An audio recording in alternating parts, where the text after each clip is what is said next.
Hello YouTube, Jay here, and welcome back to the Glove Room. One of the questions that is most difficult for me to answer is, what is your favorite glove? And you can see I have a number of different gloves before me here, and that's because they're all my favorite. I have a number of different patterns that I like, from the 1799 in the outfield to the Pro 206 in the infield, but I also have favorites not just based on pattern, just based on what it is. I'm a romantic for the game, I'm also a romantic for gloves, and that's why it's difficult for me to answer that. If I were to be honest, I would say that my favorite glove is whatever glove I'm wearing at the time that I'm in a game. But that's not always the case, because there's a lot of heritage to some of the gloves that I own, a lot of tradition, and there's a lot to like about baseball gloves. And I'm going to tell you a little bit about some of my favorites. I don't have any mitts, so I kind of wanted to make it a Pickles Prime 9. If you follow me over on Instagram at PickleTheBeast417, that's where that comes from. But it's not a Prime 9 because that just sounds good. I only have 7 gloves in front of me. I don't have any catcher's mitts, and I don't have any first baseman mitts. If I stood up, I'm not really that tall, and I'm not that big. And my arm's probably not that strong anymore, so I'd be no good at first base or at catcher. But they'll put me at center field because I'm still quick.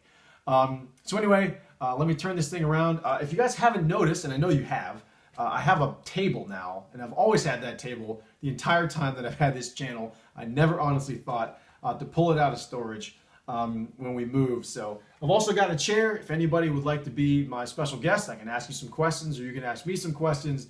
I probably won't have anybody over because I just brought out another chair, because actually I have a Pro RV23 sitting on it. So anyway, let me turn this tripod around that I just bought on Amazon for a whopping $5, and yeah, let's get to it. Hey, so let's get started, shall we? 7 gloves in total, so hopefully I don't take up too much of your time. Let's kick it off on the mound. This is a Rawlings Heart of the Hide BBX2 PC. What I really love most about this one is the almost caramel color to the leather that you can see. And I really like the 2-piece black web and the black wrist, as well as the yellow, almost gold stitching around the labels and around the binding and the black lace throughout. This is an 11.5 inches. Don't see too many of these floating around these days. And also, this is that oil-treated leather that Rawlings went to in the late 90s and early 2000s. It's a little bit softer, a little bit thinner than its dry Horween counterpart. But this is a really, really nice glove. I really like the shape of it. It really formed well. And it was made in the Philippines in 2001. Over to second base, this is the Rawlings Heart of the Hide Pro 2 IoT. Again, that's another from the Oil Tan series. This one is from the year 2000. What I really liked about this one is the shape of it, as well as the leather. I'm just a romantic for this this era of gloves, and obviously the Rawlings flag patch is pretty iconic. You can also find this patch on a different run of gloves that was made in St. Louis called the Heritage Series. It was another pretty decent run of gloves, probably a step below this one. Equivalent of maybe a Gold Glove gamer by today's standards, but as soon as they shifted to the Philippines, the quality of that glove really declined. But this is a great glove and a great run of gloves, really speaking to the tradition of Rawlings. Moving over to Shortstop, this is definitely one of my favorite gloves. This is the Pro 206. The Pro 200 pattern, if you guys follow me, is my favorite infielder's pattern. It's got the perfect amount of width and depth. It's very versatile. And this is the dry Horween variant from Don Morton Sports. This is an exclusive from the year 2013. And there's everything to like about this glove. This is very high quality. Moving over to third base is a Rawlings Heart of the Hide Pro Department Pro RV23 in Deco Mesh. It's got kind of an orange tan leather to it, along with the 6 that's embroidered on the thumb. I wear number 6, so that's why I had to get it from Andy. It's Yellow Sub 73, who originally got that one from John W. Lee. It's a hinged single post, and again, it's that Robin Ventura model. It's very deep, and it's a little bit shorter than the other Pro RV23 that I may have shown you in the past. And for comparison's sake, I'll show you this one. I'll show you this one. So there's a difference in the color, and there's definitely just a slight difference in the size and how this one plays, just a little bit bigger.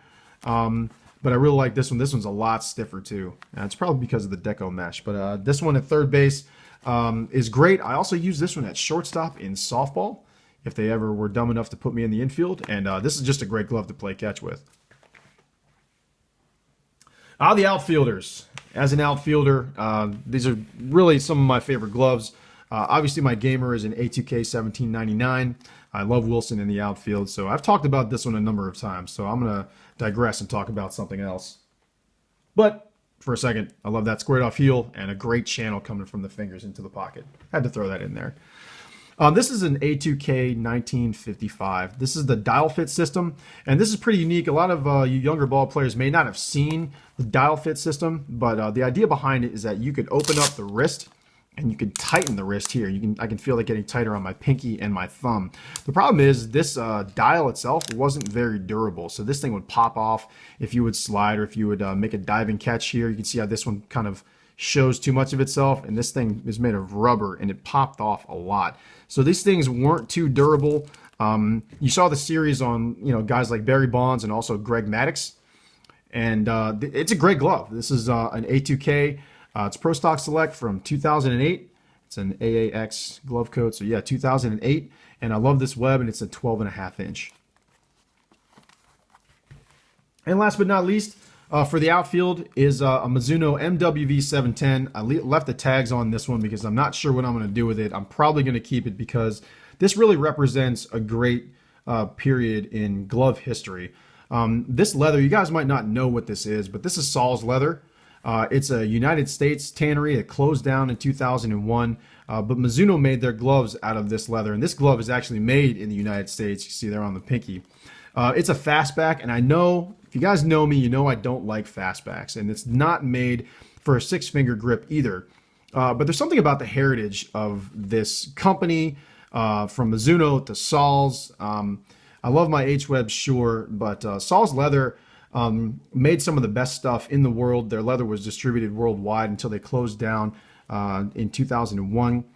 They were open for well over 150 years. And now what's cool is that tannery is now a tannery art center where people live and work and teach other people all kinds of stuff in Santa Cruz. And that's where this glove was made. And yeah, it just represents a fantastic time in glove history. So I'm a very proud owner of this one. But no, I don't like fastbacks at all. But this is we're talking about my favorites. This is definitely on the list. So I'll turn it around to say goodbye to you guys properly. Hey, so that's it for me. I hope you guys like the new look of the glove room. I actually like sitting in a chair very much instead of sitting on the floor. And I like having that tripod so I can actually show you guys stuff instead of, I've actually tried putting the phone in my mouth once. That didn't really work out too well for my teeth. So anyway, give me a follow over on Instagram at PickleTheBeast417. If you have any questions, you can email me at thejetstolehome@gmail.com.